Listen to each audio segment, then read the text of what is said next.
Welcome to Aging Together, a podcast dedicated to exploring the challenges and opportunities of caring for our aging loved ones. This podcast is a product of Caregiver Consulting and Healthy Solutions, a private consulting practice dedicated to helping you navigate the aging process with ease. Together, we will dive into a wide range of topics, including health and wellness, financial planning, caregiving, and more. This podcast is for everyone, whether you are an older adult looking to age in place, a caregiver seeking support and guidance, a young or middle-aged adult planning for the future, or simply someone interested in learning more about the aging process. I hope you'll join me on this journey. Let's navigate aging together.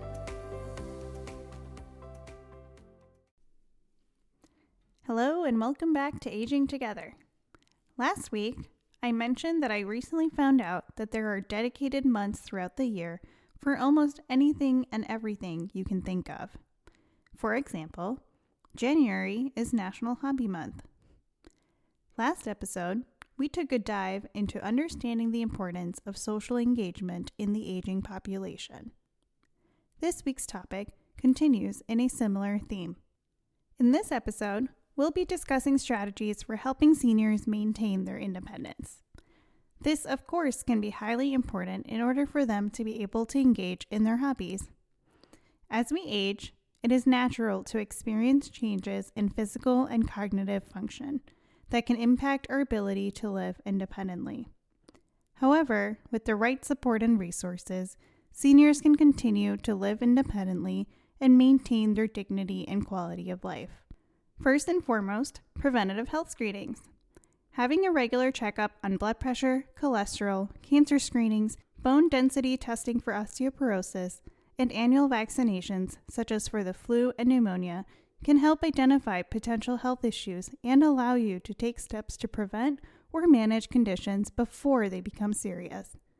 I'm going to go further and say, I personally believe that all seniors should have annual therapy assessments with their annual doctor's visits. This includes physical and occupational therapies, and in many cases, speech therapy too. And that's my plug for therapy services within primary care settings. You may be wondering how or what therapy can assist you with before you need them. The motive is prevention.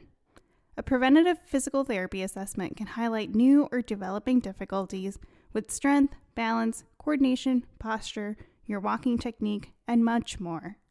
A preventative occupational therapy assessment can identify new or developing difficulties with fine and gross motor skills, cognition, vision, self-care tasks such as showering or getting dressed, home safety, and so much more. And finally, preventative visits with a speech-language pathologist may assist with identifying any emerging difficulties with verbal communication, voice, swallowing, cognition, and more. Identifying emerging difficulties early can help initiate treatment sooner, which can better support long-term outcomes for safety and independence. Let's review a few broad areas that can help seniors maintain their independence: home modifications, access to transportation, and activity participation. One way to help seniors maintain their independence is through home modifications. This could include making physical changes to the home, such as installing handrails or grab bars in interior spaces, or perhaps a ramp for the exterior if necessary. Modifications could also simply involve the use of assistive devices to increase safety, such as stair-lift chairs or shower benches. By making the home more accessible and safe, seniors can continue to live independently and avoid or delay the need for institutional care. High-cost modifications at the recommendations of trained professionals are often covered by insurance providers. These could include assistive mobility devices, such as walkers and wheelchairs, as well as safety-related access needs, such as ramps and grab bars. Low-cost modifications, such as shower benches and adaptive equipment for self-care tasks, are only covered under certain insurance providers. Some long-term care insurance policies and VA benefits may also cover some of these home modifications. It is important to check with your individual health and long-term care insurance providers to see which modifications and equipment can be covered. Planning and preparing the home for future need will help mitigate risk, urgency, and stress if and when the need arises. Another important aspect of helping seniors maintain their independence is providing access to transportation options. This is especially important for seniors who are no longer able to drive. Options could include public transportation, ride-sharing services, or coordinating transportation with friends or family members. Many urban and suburban areas often have senior ride services available.